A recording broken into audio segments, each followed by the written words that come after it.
Some of us look grown up, but aren't. We walk around with suits and briefcases and car keys and annuities, but inside we are 5, 10, 12, 16. We sit in boardrooms, travel the world, and even write books, but we are kids, still playing dress up, playing house. Our bodies matured, but our minds did not. S. Rufus wrote this in her piece for Psychology Today, detailing what it feels like to be trapped in arrested development. What is Arrested Development, you may ask? Isn't it that show that was really popular and then went away and then came back on Netflix? Yes, it is. And I love that show. But that show is actually named after an actual psychological disposition. Arrested development is identified in individuals who have experienced trauma that impairs their ability to develop full emotional maturity. This is known as arrested psychological development. Trauma can freeze one's emotional response at the age they experienced it. I was in arrested development for the majority of my life, for the majority of my 20s. And this was due to my father choosing not to be in my life. That created a layer of abandonment. And then when I got older, I found out that I had siblings and that he was in their lives. And that created another layer of abandonment. I found myself often having very large emotional reactions to everything in my life. Being overly reactive was a part of my personality far into my 20s. And even though I didn't know what arrested development was, I knew that something iffy was going on, but I just said, hey, this is me. This is who I am. Now, I'm very grateful to my subscriber for asking me to go into detail describing how to explore one's internal state, because it was that comment that made me realize that through the practice of mindfulness and understanding what's going on inside of me, I was able to mature past my arrested development. If you feel like you may be trapped in a mental state from your childhood, or if someone you love is suffering with this will definitely be the video for you, because I'm going to break down how it shows up and what to do about it. If you're wondering whether you or someone you love is struggling with being in arrested development, the first question you want to ask yourself is, how often is my fight or flight response? How often is my fight or flight response activated? Oh my goodness. Our parasympathetic nervous system allows our body to feel safe and at ease. It tells our body that it's safe. But our sympathetic nervous system activates our fight or flight. What this looks like is an increased heartbeat, thoughts running really quickly, shortness of breath.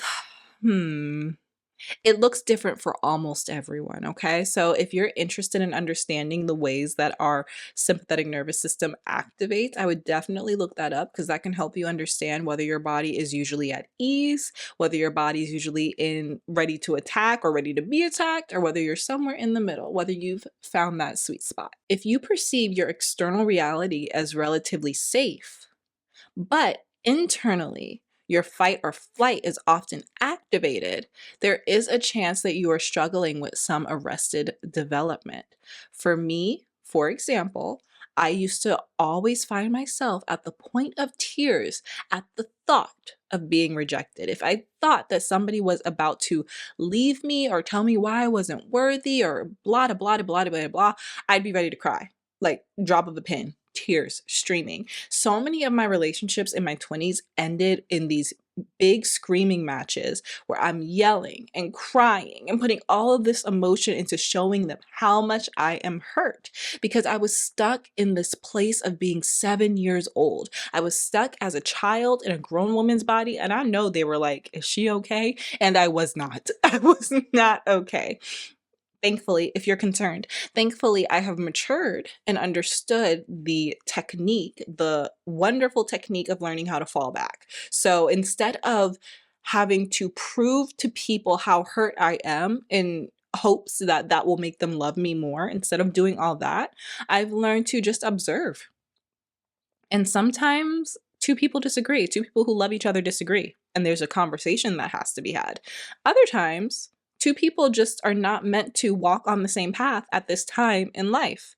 And that's something to notice and then again, fall back on. But there's no reason for the huge, big yelling, screaming matches. And I'm gonna say this because somebody out there needs to hear this.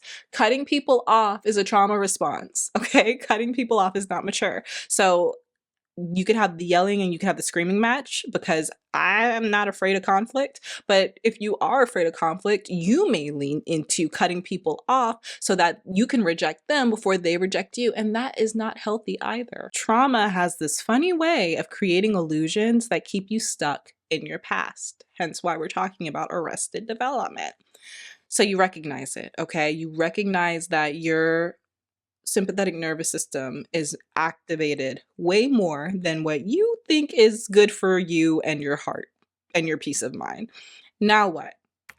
We learn to find stillness. So learning what it means to monitor your internal state, that is the only way to find growth, is by observing what's going on within you so that you can be conscious of it and use your logical mind to combat your emotional mind. Because a lot of times our emotional mind is the part of ourselves that's trapped in the past. At the beginning of your mindfulness journey, you may often hear phrases such as learn to observe your thoughts, like clouds in the sky.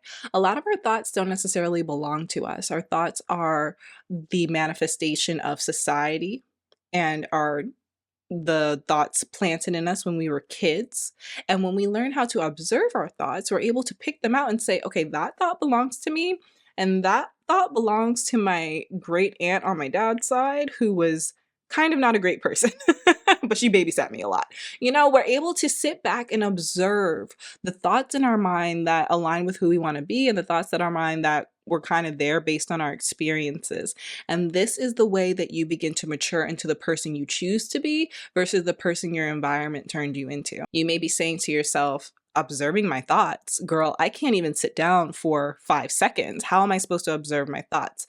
I'm glad you asked. That comes down to finding stillness in your breath. Slowing down the breath is what communicates to our body that we are safe. If we do not believe that we are safe in this moment, we're not going to be able to access our thoughts. So by slowing down the breath, learning to elongate your inhalations and your exhalations, you're telling your body, hey, we can do this. We can just sit and observe. Nothing's gonna pop out and hurt us. We don't have to be on guard. We don't have to be ready for whatever. We can just sit here and be with God. Learning to slow down your breath is what opens you up to experiencing God on the deepest level. By slowing everything down and slowing your breath down, you're able to better understand what's going on in your mind and see what you want to take with you and what you want to leave behind. This cannot be rushed. Learning how to be comfortable with stillness cannot be rushed. God Himself says, be still. Okay, be still, because I am God, you know? So that means that this is something that we should be focusing on. And even if it doesn't come easy, that doesn't mean that you just stop and you go back into the world and you go back into letting everything externally take up your consciousness just because it's hard. That's not what we're talking about. Even if it's hard, allow it to be a practice. Allow yourself to be bad at something at first. Recognize that sitting there for 30 seconds is not fun, and to do it anyway. That is how you will mature past your arrested development. Last part of this is how to make sure that you get on the fast track to maturing. Let's say that your emotional habits have held you back long enough and you are done and you just want to go forward and prosper. I'm going to tell you right now, you do that by replacing your vices with stillness. We just talked about stillness. Okay. So what this means is that when you're not conscious and mindful, it's very possible that when you're triggered, you begin to react in an external or an internal way. External reactions are cussing somebody out, gossiping and saying something really mean to someone. External reactions also can have nothing to do with another person. You can choose to just block them out and then maybe go eat a box of honey buns. I love sugar, so I'm not judging you. I'm talking about myself. You can you can decide to do something really dangerous, something that can harm you. You know, anything external is going to be an external reaction. An internal reaction is seeing something or experiencing something that triggers you and allowing it to take a hit on your relationship with God. I knew that I wasn't good enough for this. I knew that this wouldn't work out. I knew that the world was a bad place to be. Allowing that to be your reaction to things that happen externally, that's an emotional response, okay? So learning how to understand ourselves from a place of maturity, understand how we emotionally respond, and then saying, I'm going to practice stillness instead. So that's when we come to that place of observing our response and just observing it, letting it happen and just observing it.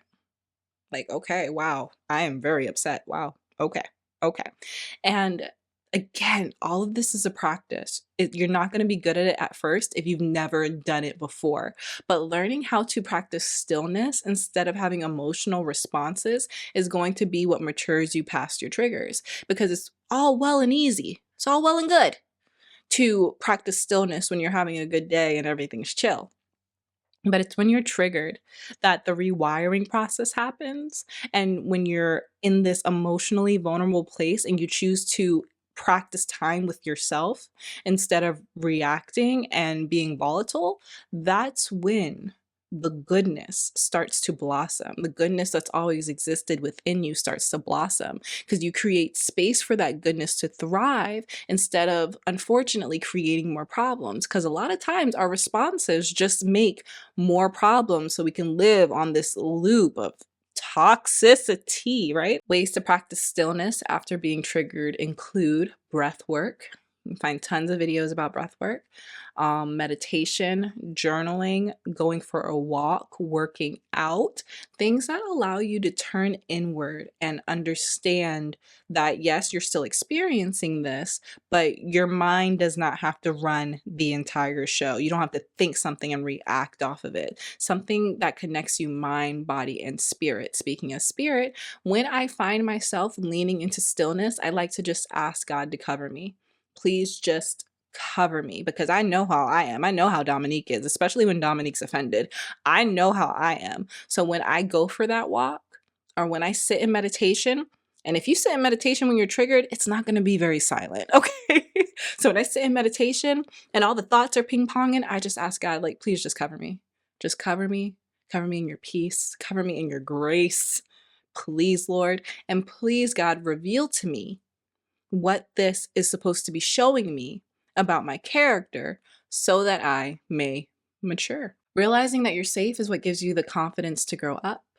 I no longer fear rejection because I know that if I am rejected, I'm not gonna die. I don't have to worry about people choosing me because I choose myself. I don't have to worry about people picking me because I picked myself. And God picked me the moment I was born. So what do I care about that for? Okay.